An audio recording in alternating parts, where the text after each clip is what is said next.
bahwa nasib Pak Budi dan Bu Nurlela ini bisa saja dialami oleh seluruh rakyat Indonesia. Sekarang itu perjuangan untuk membongkar ya mafia tanah, masalah mafia tanah bukan hanya kerja atau kewajiban dari SKMD, tapi kewajiban kita semua yang punya ya keinginan agar negara kita bisa mewariskan tanah-tanah kita itu kepada penerus yang memang punya hak, bukan kemudian dikuasai tanah kita oleh mafia. Warahmatullahi wabarakatuh. Para pemirsa yang kami hormati seluruh tanah air Indonesia yang tertarik dengan masalah-masalah korban mafia tanah. Hari ini kita telah mengikuti persidangan tentang kriminalisasi Ketua FKMTI SK Budiarjo bersama istri, yang mana SK Budiarjo bersama istri adalah pembeli tanah yang beritikat baik, yang dengan sengaja telah dirampas tanahnya, dicuri kontainernya, dan dipukul. Perbuatan hukum melawan hukum tersebut itu justru jadi malapetaka kedua kalinya, karena peristiwa hukum itu, pemukulan dan pencurian dan perampasan itu telah dilaporkan kepada yang berwajib. Tapi ternyata aparat penegak hukum kita ini sangat menyedihkan karena tidak dapat memberikan kepastian hukum kepada masyarakat yang korban, sehingga masyarakat ini sekarang ada kemungkinan takut membeli tanah. Itulah terik-terik daripada mafia tanah yang dilakukan untuk memiliki tanah-tanah masyarakat yang dia inginkan dengan menggunakan aparat. Hari ini di dalam persidangan kita telah membuktikan surat-surat asli kepada majelis hakim yang diduga palsu, di mana pihak pelapor sama sekali tidak bisa memberikan bukti-bukti pada saat memberikan kesaksian di persidangan yang lalu. Dari 14 persidangan, utamanya bagi Pak Nono Sampono itu hanya membuat laporan polisi kepada Budi Harjo bersama istri itu hanya dengan dugaan dan sangkaan karena ketakutan terhadap laporan yang dilakukan oleh SK Budi Harjo. Jadi untuk mematahkan laporan polisi yang belum selesai penyelidikan dan penyidikannya yang dipending oleh baik Polda Metro Jaya maupun Mabes Polri, itu langsung dilakukan feedback. Ya, itulah yang harus saya sampaikan pada kesempatan ini, bahwa terjadi kriminalisasi perampasan tanah, pencurian dilakukan oleh PT SSA. Kenapa kita katakan PT SSA? Karena yang menguasai tanah ini sekarang adalah PT SSA. Sementara yang dilaporkan Pak Budi tidak pernah menyebut nama, hanya melaporkan tentang kejadian pemukulan, pencurian dan perampasan tanah. Mungkin ada rekan yang bisa menambahkan. Terima kasih.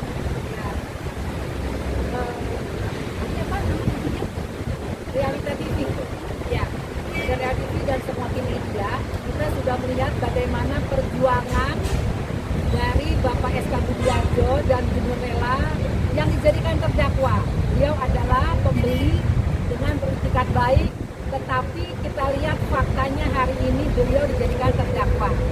Kami dari penasihat hukum sudah melakukan apa yang bisa kami lakukan, tetapi kami tahu bahwa ini harus diviralkan. Karena itu kami ingin meminta kepada Bapak Mahfud MD, Bapak sudah dengan gagah berani membongkar di DPR mengenai kasus mafia pajak dan lain-lain. Bapak, kami mengundang Bapak untuk bisa juga menerima, membantu rakyat kecil yang tanahnya sudah saya bilang dipermainkan oleh mafia. Jadi kami mohon dalam kesempatan ini untuk menjadikan Indonesia tanah air kita bersama, supaya tidak ada oknum-oknum yang ingin menguasai tanah di Indonesia dengan hal-hal dan dengan cara-cara yang tidak sesuai dengan hukum. Kami mohon Pak Mahfud MD sebagai Menko Polhukam untuk turun tangan sehingga apa yang disampaikan oleh Presiden Jokowi itu benar-benar dirasakan oleh rakyat, bukan sebatas wacana, tapi benar-benar dirasakan oleh rakyat. Hari ini kita sudah melihat bagaimana bukti-bukti valid terdakwa atau klien kami ini membeli dengan bukti-bukti yang valid, tetapi masih bisa dikerjain, dipermainkan. Karena itu perlu sekali para pejabat negara ini, terutama BPN, jika memang benar-benar beritikat, benar-benar ingin membantu rakyat, ayo kepala BPN atau siapapun itu pejabat negara untuk turun tangan, karena kasus ini bukan kasus satu orang, tapi kasus ini ada ribuan orang. Ada rencana untuk dari para korban untuk menghadap ketua BPN Pak Hadi ya? Ya, Dia menjanjikan untuk menumpas mafia tanah. Bagaimana? ya, saya pikir ini satu peluang buat kita ya, buat kita semua untuk benar-benar menghadirkan Badan Pertanahan Nasional sebagai lembaga benteng bagi rakyat yang mempunyai tanah tetapi ternyata dipermainkan. Dalam hal ini kami akan berusaha untuk menghadap BPN, bahkan kepada yang tadi saya sebutkan Bapak Menko Polhukam, Bapak Mahfud MD. Maksud ada peluang untuk menghadirkan sebagai saksi. Kalau kemarin kan dari pihak tergugat kan tidak jadi menghadirkan saksi dari BPN. Iya, karena itu kami sekarang sedang bekerja keras ya untuk bisa menghadirkan orang-orang yang lebih tepat sebetulnya untuk menyatakan bahwa kasus ini sebetulnya adalah bukan sama sekali memenuhi unsur 266 dan 263, tapi ini semata-mata adalah permainan dari orang-orang yang ingin menguasai tanah dengan menggunakan oknum ya Pak ya, dengan menggunakan oknum, ya itu juga mungkin salah satu yang disebutkan tadi, oknum di BPN, sehingga saksi dari BPN tidak banyak hadir. Demikian juga kami ingin supaya kasus ini menjadi tonggak, bahwa jangan takut kalau memang kita benar, kita membeli dari pembeli yang benar, kita punya surat-surat yang benar, adalah hak kita untuk menyatakan bahwa adalah hak kita sebagai rakyat untuk membela, untuk menyatakan bahwa kami sudah membeli dengan itikat baik. Terima kasih. Ya, mungkin ada tambahan dari rekan kami. Baik, bismillahirrahmanirrahim. Assalamualaikum warahmatullahi wabarakatuh. Hari ini agendanya pemeriksaan saksi mahkota. Tadi Ibu Nurlela diperiksa sebagai saksi untuk perkaranya Pak Budi. Nanti gantian, Pak Budi akan diperiksa sebagai saksi untuk perkaranya Ibu Nurlela, karena ada dua berkas tapi disidangkan bersamaan. Dan perlu kami sampaikan, sidang selanjutnya tanggal 2 Mei setelah Lebaran, jadi cukup waktu bagi kita untuk mempersiapkan segala sesuatunya. Dan hari ini yang diperiksa baru Bu Nurlela sebagai saksi mahkota untuk perkaranya Pak Budi. Nah, dari pemeriksaan tadi ada beberapa hal yang kami ingin sampaikan, bukan hanya kepada pihak-pihak yang punya sengketa agar bisa memahami modus operandi kerja dari mafia tanah, tapi juga kepada seluruh masyarakat agar juga tidak menjadi korban sebagaimana yang dialami oleh SK Budiarjo dan Ibu Nurlela. Jadi tadi kalau pelapor modal melaporkan kasus ini dengan mengklaim telah memiliki sertifikat SHGB, tapi sampai sidang hari ini tidak ada aslinya gitu. Jadi saya teringat dengan kasus ijazah palsu. Ijazah aslinya itu tidak pernah hadir gitu. Padahal kita ya, klien kita itu dituduh memalsukan atau menggunakan keterangan palsu atau memasukkan keterangan palsu pada akta otentik. Jadi barangnya yang dipalsukan itu mana? Nggak ada gitu. Dan alas hak dari pelapor dalam ini PT SSH, Sedayu Sejahtera Abadi, itu hanya kopi. Nah, hari ini kita buktikan bahwa klien kita punya alas hak yang asli. Sekali lagi, asli ya. Asli loh. Asli sekali ya.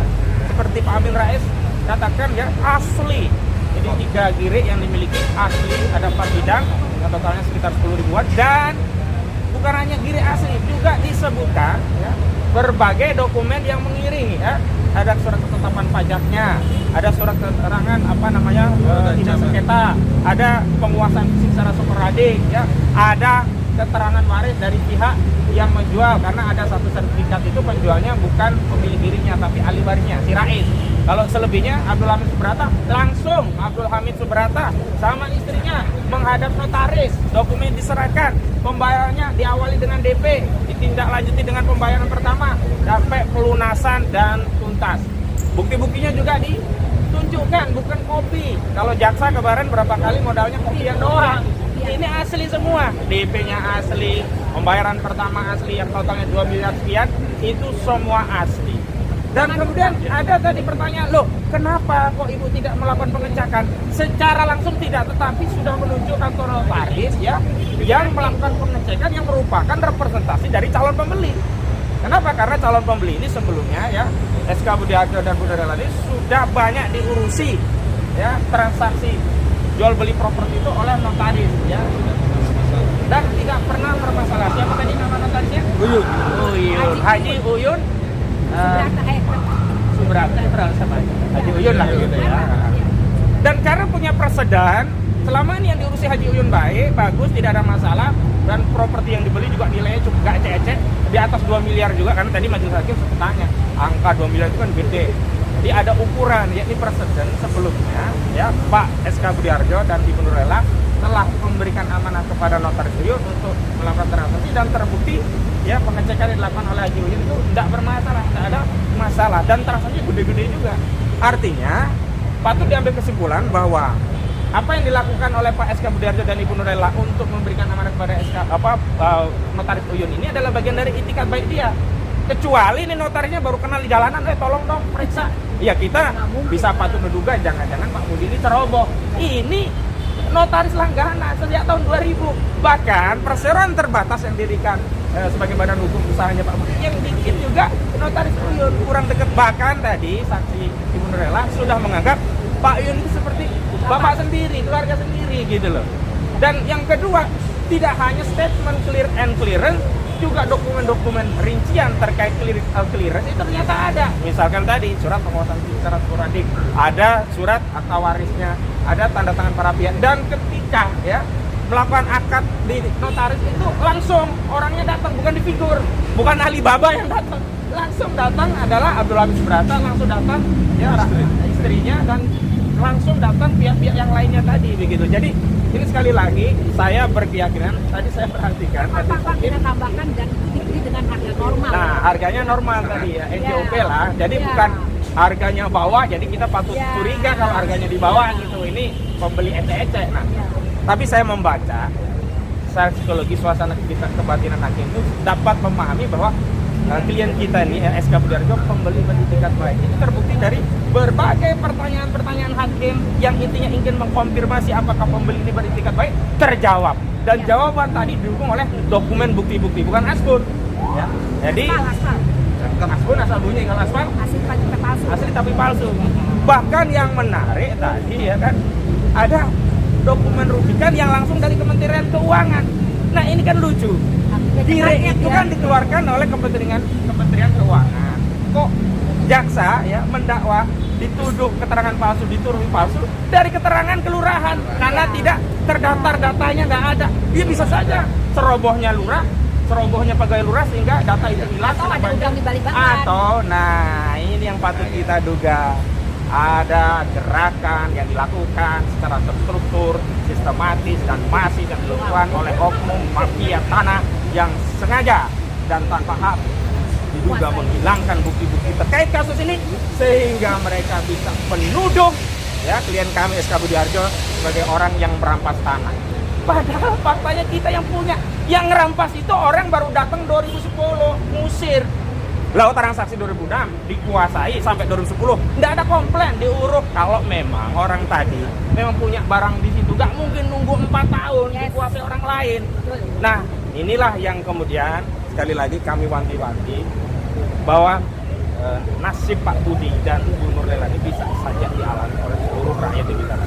Karena itu perjuangan untuk membongkar ya mafia tanah, masalah mafia tanah bukan hanya kerja atau kewajiban dari FKMT, tapi kewajiban kita semua yang punya ya keinginan agar negara kita bisa mewariskan tanah-tanah kita itu kepada penerus yang memang punya hak, bukan kemudian dikuasai tanah kita oleh mafia. Kita harus punya narasi, apakah 10 tahun, 100 tahun, 200 tahun ke depan ya tanah-tanah kita masih dikuasai oleh anak kita? Harus. Jangan sampai yang berkuasa justru orang-orang yang tidak jelas. Baik, itu saja dari saya dan semoga kita diberi panjang umur. Ya ini karena mau Idul Fitri, kami satu tim mohon pamit. Jadi selama sampai Lebaran tidak ada sidang dan akan ketemu lagi tanggal 2 Mei 2024. Demikian, Assalamualaikum warahmatullahi wabarakatuh. Ya, demikian tadi penyampaian dari rekan saya menjelaskan tentang persidangan tadi, apa yang dibuktikan tadi persidangan telah nyata. Nah, demikian tadi keterangan dan mungkin saya minta keterangan Bapak Pak Lim ya, sebagai tokoh masyarakat juga yang berjuang dalam hal melawan mafia tanah, dan dia juga ketua KISDI ya. Nah, mungkin kami minta tanggapannya tentang terjadinya perampasan, pencurian dan pemukulan terhadap masyarakat pemilik tanah yang sah yang dilakukan oleh mafia tanah yang merupakan perampok tanah. Assalamualaikum warahmatullahi wabarakatuh. Salam keadilan, salam perjuangan. Merdeka. Merdeka. Merdeka. Merdeka. Jadi, saudara sekalian, tanah, air dan sebangsa, ini adalah satu kejahatan yang terang benderang di siang bolong. Kita lihat tadi semua fakta persidangan dari saksi, kita semua di ruangan semua menangis pada saat Ibu Nurlela menyatakan bahwa dia bukan protes terhadap tanahnya dirampas, tapi tidak terima sudah dihukum di penjara selama 2 bulan. Iya. Kita tahu tidak berhak menahan orang walaupun 1 hari saja, Yes. apalagi 2 bulan. Ini satu kezoliman yang besar. Ya. Dan tadi telah kita dengar dari tahun 2006 ya, itu data-data semua dipaparkan, tidak ada yang meragukan bahwa beliau adalah pembeli yang sah dan memiliki tanah yang betul-betul juga sudah clear. Ini tidak perlu membutuhkan waktu yang lama. Saya yakin, seyakin-yakinnya bahwa hakim itu sudah tahu, kalau dalam bahasa Jawa, becik ketitik Allah ketoro. Ya. Apa tuh? Ya, kalau benar itu ya jelas kelihatannya benar. Kalau kejelek ya kelihatan jelek. Ya, ini jelas tidak ada satu yang meragukan, apalagi memalsukan. Tidak ada keberanian sedikit dari beliau. Maka kita tahu bahwa ini harus menunggu sampai selesai persidangan-persidangan. Tetapi Presiden dan Pak Hadi yang sudah menyanangkan bahwa perangi mafia tanah ini bisa dipercepat untuk selesai karena tidak ada hal-hal yang lain yang meragukan. Kita sebagai rakyat harus peduli terhadap ini. Kalau tidak, kita akan terdolimi seterus-terusnya. Terima kasih kepada para pengacara yang telah membela dengan gigih, harus segera selesai. Assalamualaikum warahmatullahi wabarakatuh. Tadi ada yang mau nanya nggak? Siapa tuh? Kagak? Oh ya udah, cukup ya.